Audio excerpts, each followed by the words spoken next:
Hi അസ്സലാമു അലൈക്കും, welcome back. അപ്പോൾ ഇന്നത്തെ വീഡിയോ നമ്മളെ മൾബറി ചെടിയിൽ നിന്നും മൾബറി കുറച്ച് പറിച്ചെടുത്തിട്ട് ജാം ഉണ്ടാക്കാം. നല്ല ഫ്രഷ് മൾബറി വെച്ചിട്ട് അടിപൊളി ജാം ഉണ്ടാക്കാം. കടയിൽ നിന്നൊക്കെ വാങ്ങണം അതേ ടേസ്റ്റിൽ നമുക്ക് ജാം ഉണ്ടാക്കാം. നല്ല ടേസ്റ്റ് ഉണ്ട്, പുളിയും മധുരം കൂടെ അടിപൊളിയാണ് കേട്ടോ. നമ്മൾ ഈ മൾബറി എല്ലാം വിചാരിച്ചിട്ട് അധികം ആൾക്കാർക്കും വലിയൊരു ഇതൊന്നും ഉണ്ടാവില്ല, പക്ഷേ നല്ലതാണിത് വെച്ചിട്ട് നമുക്ക് ജാം ഉണ്ടാക്കാം, സ്ക്വാഷ് ഉണ്ടാക്കാം, എന്താണ് ഷേക്ക് ഉണ്ടാക്കാം, ജ്യൂസ് ഉണ്ടാക്കാം. അത് വെച്ചിട്ട് നമുക്ക് എന്താ പറയുക കേക്ക് അങ്ങനെയുള്ള ഐറ്റംസ് ഒക്കെ ഉണ്ടാക്കാം. അപ്പോൾ നമ്മൾ വീട്ടിൽ ഇതൊക്കെ ഉണ്ടാക്കിയിട്ട് മക്കൾക്കൊക്കെ ഉണ്ടാക്കി കൊടുക്കുമ്പം അവർക്കും സന്തോഷവും നമുക്കും സന്തോഷവും. പിന്നെ അതേപോലെ ഇങ്ങനെ പൊട്ടിക്കാനൊക്കെ വേണ്ട നമുക്ക് ഇതാ കൊട്ട നിറയെ കിട്ടി. അപ്പോൾ ഇത് രാവിലെ വന്നിട്ട് ഞാൻ കുറച്ച് കളക്ട് ചെയ്താണ് കേട്ടോ. രാവിലെ തന്നെ പൊട്ടിച്ച് വെച്ചിട്ടില്ലെങ്കിൽ കിളികളൊക്കെ വന്നിട്ട് കാലിയാക്കും, അപ്പോൾ പിന്നെ നമുക്ക് കിട്ടൂല. അപ്പോൾ നേരത്തെ വന്ന് പൊട്ടിക്കും, പിന്നെ കുറച്ച് വല ഇട്ട് വെക്കും. അപ്പോൾ മൾബറി ചെടിയെക്കുറിച്ച് കുറച്ച് കാര്യങ്ങൾ പറയാം. ഞാൻ ഇടയ്ക്കൊക്കെ വ്ളോഗിൽ കാണിക്കലുണ്ടല്ലോ മൾബറി പൊട്ടിക്കുന്നതും മൾബറി വെച്ചിട്ട് ഷെയ്ക്ക് ഉണ്ടാക്കുന്നതൊക്കെ.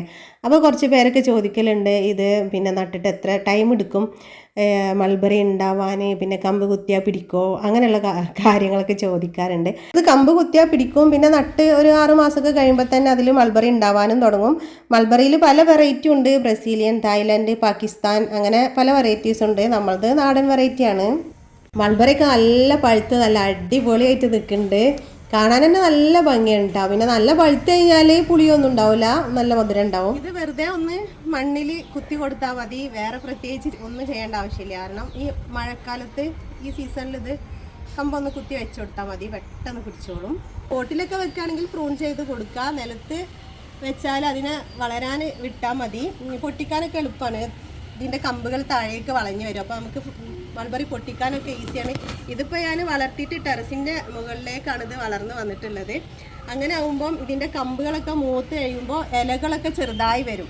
നമ്മൾ പ്രൂൺ ചെയ്ത് കൊടുക്കുമ്പോൾ ഇലകളൊക്കെ നല്ല വലിയ ഇലകളാവും. ഫ്രൂട്ട്സ് കുറവായിട്ടാണ് എനിക്ക് തോന്നിയിരുന്നത്. അങ്ങനെയാണ് ഞാനിത് വളരാൻ വിട്ടത്. ഒരു പ്ലാന്റ് ഞാൻ കട്ട് ചെയ്ത് പ്രൂൺ ചെയ്ത് ഇങ്ങനെ നിർത്തിയിരുന്നു, അതിൽ ഈ മൾബറി ഉണ്ടാവുന്നത് കുറവായപ്പം അതിനെ ഇപ്പോൾ വളരാൻ വിട്ടിട്ടുണ്ട്. അത് ബാക്ക് സൈഡിലുണ്ട്.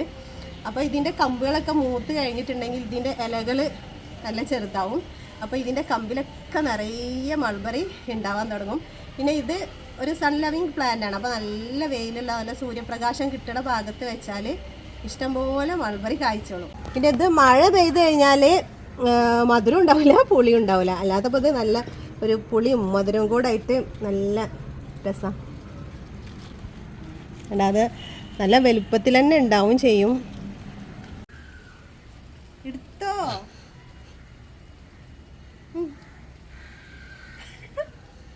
രസണ്ടാ? നല്ല ടേസ്റ്റ് ഉണ്ടാ?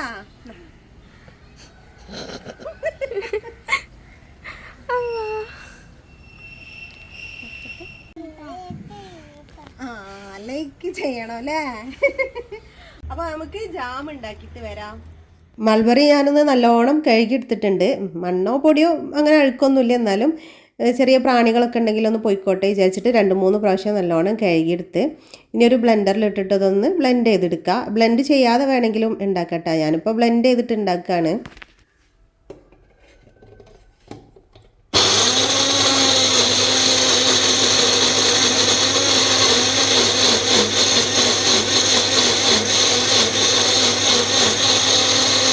വെള്ളമൊന്നും തീരെ ചേർക്കാതെ വേണം കേട്ടോ മൾബറി ബ്ലെൻഡ് ചെയ്യാൻ. പിന്നെ ബ്ലെൻഡ് ചെയ്യുമ്പോൾ നല്ല പേസ്റ്റാക്കി അടിച്ചെടുക്കൊന്നും വേണ്ട, ചെറിയ ചെറിയ തരികളോട് കൂടെ തന്നെ ബ്ലെൻഡ് ചെയ്തെടുക്കുക. അപ്പോൾ രസമല്ലേ നമ്മൾ ജാം കഴിക്കുമ്പം ആ ചെറിയ ചെറിയ തരികളൊക്കെ ഉണ്ടാവുമ്പോൾ. അപ്പോൾ നമുക്ക് ഈ ഒരു ബൗൾ ഫുള്ളായിട്ട് കിട്ടിയിട്ടുണ്ട്. ഇനി നമ്മൾ ജാം ഉണ്ടാക്കാൻ വേണ്ടിയിട്ട് വേറൊരു പാത്രത്തിലേക്ക് ഇത് മാറ്റി കൊടുക്കുക.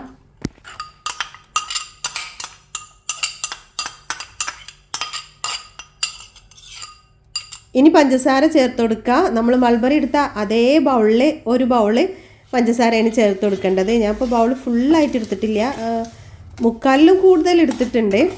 കറക്റ്റായിരുന്നു കേട്ടോ മധുരം. 1 കപ്പിന് 1 കപ്പ് എന്നുള്ള ആ ഒരു മെഷർമെൻറ്റിലാണ് നമ്മൾ എടുക്കേണ്ടത്.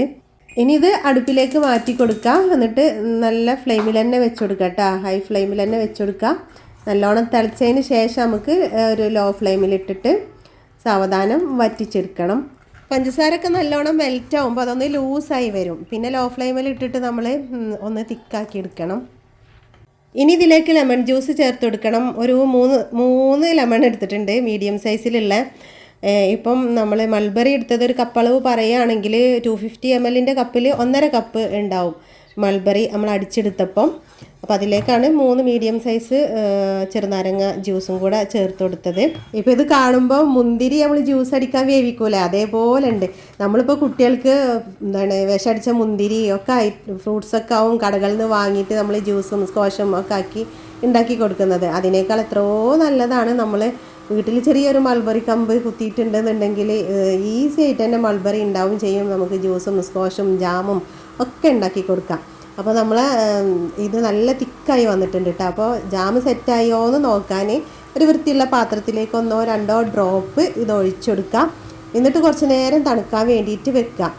ഫ്രിഡ്ജിൽ വെച്ചാലും മതി കുറച്ച് നേരം. എന്നിട്ട് ഇത് അങ്ങോട്ടും ഇങ്ങോട്ടൊക്കെ ഒന്ന് തിരിച്ചും മറിച്ചൊക്കെ നോക്കിയാൽ അത് സെറ്റായി അവിടെ ഇരിക്കുന്നുണ്ടാവും. അപ്പോൾ നമ്മൾ ജാം റെഡിയായി. ഇനിയിപ്പോൾ ഇതൊരു ഗ്ലാസ് ജാറിലേക്ക് മാറ്റി കൊടുക്കുക. നല്ല ചൂടോടെ തന്നെ വേണം കേട്ടോ മാറ്റി കൊടുക്കാൻ. ചൂടാറി കഴിഞ്ഞിട്ടുണ്ടെങ്കിൽ ബുദ്ധിമുട്ടാവും, അത് സെറ്റായി വരുമല്ലോ. അപ്പോൾ ചൂടോടെ തന്നെ ജാറിലേക്ക് ഒഴിച്ചു കൊടുക്കുക. കുറച്ച് നേരം ഇരുന്ന് തണുത്ത് കഴിഞ്ഞാൽ അത് സെറ്റായിക്കോളും. അപ്പോൾ ഇത്രേ ഉള്ളൂ പണി ജാം ഉണ്ടാക്കാൻ. അപ്പോൾ നമുക്ക് വീട്ടിൽ കുട്ടികൾക്ക് ഇഷ്ടപ്പെട്ട ജാമൊക്കെ നല്ല ഹെൽത്തി ആയിട്ടുള്ള ഫ്രൂട്ട്സൊക്കെ വെച്ചിട്ട് ഉണ്ടാക്കി കൊടുക്കാൻ ഈസിയാണ്. അപ്പോൾ ഇത് ചൂടാറി കഴിഞ്ഞതിന് ശേഷം വേണം കേട്ടോ ബോട്ടിൽ അടച്ച് വെക്കാൻ. ഇത് നമുക്ക് ഫ്രിഡ്ജിൽ സൂക്ഷിച്ച് വെക്കാം, കുട്ടികൾക്ക് കൊടുക്കാം. ഇനിയിപ്പോൾ ഇത് തണുത്ത് കഴിഞ്ഞാലാണ് കേട്ടോ നല്ല സെറ്റായിട്ട് നമ്മൾ കടയിൽ നിന്ന് വാങ്ങിക്കണ ജാം പോലെ വരിക. അപ്പോൾ നമ്മളെ ജാം ഇവിടെ റെഡി ആയിക്കണേ. നല്ല അടിപൊളി ജാമാണ്. പ്രിസർവേറ്റീവ്സോ കളേഴ്സോ ഒന്നും ചേർക്കാതെ നമ്മൾ കടയിൽ നിന്ന് വാങ്ങണ അതേ ടേസ്റ്റും അതേപോലെ തന്നെ ഉണ്ട് അല്ലേ. പിന്നെ ഈച്ചൻ്റെ ശല്യം ഭയങ്കരമാണ് കേട്ടോ. ഈ മഴക്കാലമായപ്പം ടെറസിൻ്റെ മേലെ പോയിരുന്നിട്ടാണ് വീഡിയോ എടുത്തത്. എന്നാലും ഈച്ച വെറുതെ വിടൂലാന്ന്. എത്ര ഞാൻ ആട്ടി ഓടിച്ചിട്ടും ഈച്ച പോണ മട്ടൊന്നുമില്ല. അപ്പോൾ പിന്നെ ഞാൻ വിചാരിച്ച അവിടെ ഇരിക്കട്ടെ എന്ന്. എല്ലായിടത്തും ഇപ്പോൾ ഈച്ച ഉള്ളതല്ലേ. അപ്പോൾ ജാം നല്ല അടിപൊളി കളറല്ലേ, നല്ല നാച്ചുറൽ കളറാണ്. ഇതിൻ്റെ ഉള്ളിൽ നമുക്ക് നല്ല പഴുത്ത മൾബറി വേണമെങ്കിൽ വെച്ച് കൊടുക്കാം കേട്ടോ. അപ്പോഴും കുട്ടികൾക്ക് ഇഷ്ടമാവും കഴിക്കുമ്പം. ഇത് വാ, ഇത് കടിച്ചു ജാം കടിച്ചാ ടേസ്റ്റ് ഉണ്ടോ? സൂപ്പറാണ് കേട്ടാ. പിന്നെ വീഡിയോ ഇഷ്ടമായാൽ ലൈക്ക് ചെയ്യാനും കമൻറ്റ് ചെയ്യാനൊന്നും മറക്കരുത്. ലൈക്ക് ചെയ്യാൻ മറന്നു പോയവർ ഇപ്പം തന്നെ ഒരു ലൈക്ക് ഇടുക. പിന്നെ അതേപോലെ ജാമൊക്കെ ഉണ്ടാക്കാൻ ഇഷ്ടമുള്ളവരൊക്കെ ഉണ്ടാവുമല്ലോ, അവർക്കൊക്കെ ഒന്ന് ഷെയർ ചെയ്ത് കൊടുക്കും കൂടെ ചെയ്യട്ടാ. പിന്നെ ഇത് ഉണ്ടാക്കി വെച്ചാൽ നമുക്ക് കുട്ടികൾക്ക് സ്കൂളിലേക്കൊക്കെ കൊടുത്തു വിടാൻ സുഖമാണ്, അവർക്ക് നല്ലോണം ഇഷ്ടമാവും ചെയ്യും. ഇത്രയേ ഉള്ളൂ. വീഡിയോ എല്ലാവർക്കും ഇഷ്ടമായിട്ടുണ്ടാവും എന്ന് വിചാരിക്കുകയാണ്. പിന്നെ മൾബറി വീട്ടിലുള്ളവരൊക്കെ മൾബറി ജാം ഉണ്ടാക്കി വെക്കട്ടെ. എളുപ്പമാണ്, വെറും 3 ഇൻഗ്രീഡിയൻസേ ഉള്ളൂ.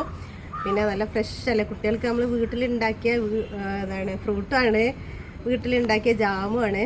അപ്പോൾ നമുക്ക് സേഫായിട്ട് മക്കൾക്ക് കൊടുക്കുകയും ചെയ്യാം. അപ്പോൾ അടുത്ത നല്ലൊരു വീഡിയോ ആയിട്ട് കാണുന്നവരേക്കും താങ്ക് യു.